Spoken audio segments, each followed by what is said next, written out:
So I'll give you an example of this, which I think has been wonderfully corrected, but it took more or less a lifetime of work, by a man called Dr. David Metz, who is the Chief Scientific Officer for the UK Department of Transport.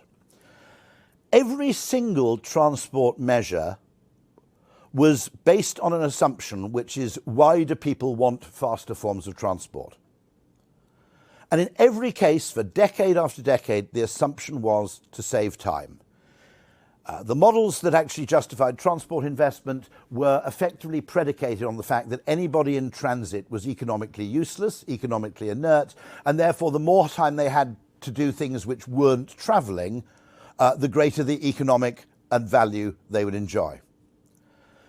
And Metz spent years looking at what people actually did when they got access to faster transport. He discovered something very strange, which is hugely important, because the whole of transport policy changes once you understand this, which is basically whatever forms of transportation you give people, and this pretty much goes back to the Roman era, other than people obviously who are professional drivers or who have very unusual circumstances, most people are pretty happy to spend a 1 hour to maybe 70 minutes a day pootling about the place, okay?